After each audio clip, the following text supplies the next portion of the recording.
বিরল ঘটনার সাক্ষী থাকলো বনগাঁ আদালত। কোর্ট চত্বরেই হলো শিশু কন্যার জন্মদিন পালন, বিচারপতির নির্দেশেই হলো আয়োজন। কিন্তু বাড়ির উৎসব আদালতে কেন? বিস্তারিত জানতে দেখুন এই প্রতিবেদনটি। বর্তমান দিনে স্বামী স্ত্রীর ডিভোর্স হওয়া খুবই সাধারণ ঘটনা হয়ে দাঁড়িয়েছে।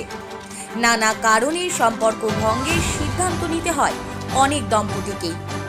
অনেক সময় ডিভোর্সের মামলা গড়ায় আদালত পর্যন্ত। কিছু ক্ষেত্রে সম্পর্ক ঠিক হলেও বহু সময় দেখা যায় স্বামী স্ত্রীর সুখে সেই দাম্পত্য জীবন ভেঙে যায় আদালতের রায়ে। তবে বনগাঁ আদালত যেন দেখলো একেবারে ভিন্ন ছবি, যার সমাজে এই ধরনের বিচ্ছেদের সম্পর্ককে দিল বড় বার্তা। স্বামী স্ত্রীর মধ্যে সম্পর্কের অবনতি ঘটলে তার সরাসরি প্রভাব গিয়ে পড়ে সন্তানের উপর। তেমনটাই হচ্ছিল শম্ভুনাথ পালের শিশু কন্যার সঙ্গে। শম্ভুনাথ এবং তার স্ত্রী বিবাহ বিচ্ছেদের জন্য লড়ছেন আদালতে, কিন্তু বাবা মায়ের এই লড়াই কোথাও যেন হারিয়ে যাচ্ছিল তাদের একরত্তি মেয়ে সুনয়নার শৈশব। এমনকি জন্মদিনের মতো বিশেষ দিনেও তার কাছে ছিল না বাবা মায়ের স্নেহ।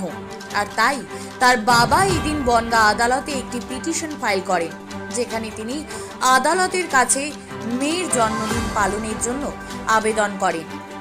মামলা বিবাদের ঊর্ধ্বে গিয়ে এদিন বনগাঁ কোর্টের বিচারপতি শম্ভুনাথ পালকে সেই অনুমতি দেন।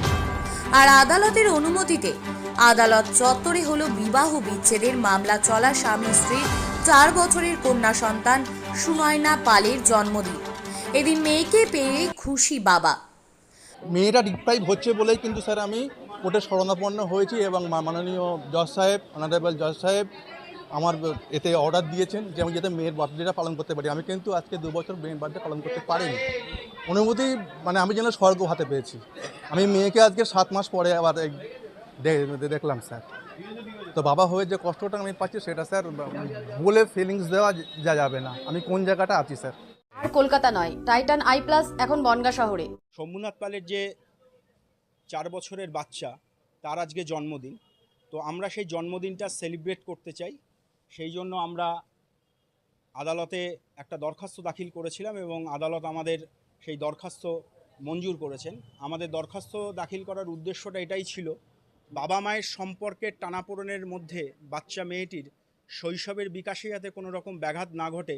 অলংকার, যশোহর রোড, বাটার মোড়, বনগাঁ।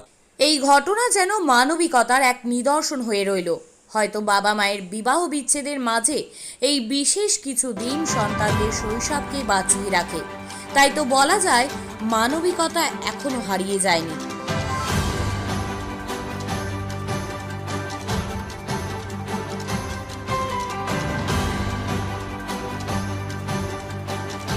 ब्यूरो रिपोर्ट, ई समकालीन। ये टाइटन का सनग्लास है एंड इसमें पावर्ड लेंस भी लगा सकते हैं। আর কলকাতা নয়, টাইটান আই প্লাস এখন বনগাঁ শহরে। চক্ষু পরীক্ষা সহ সানগ্লাস, কন্টাক্ট লেন্স পাওয়া যাচ্ছে বনগাঁর যশোর রোডের নিজস্ব শোরুম। সরকার অনুমোদিত হলমার্ক সোনার শোরুম অলংকার, গিনি সোনার অলংকারের নির্ভরযোগ্য প্রতিষ্ঠান অলংকার, যশোহর রোড, বাটার মোড়, বনগাঁ।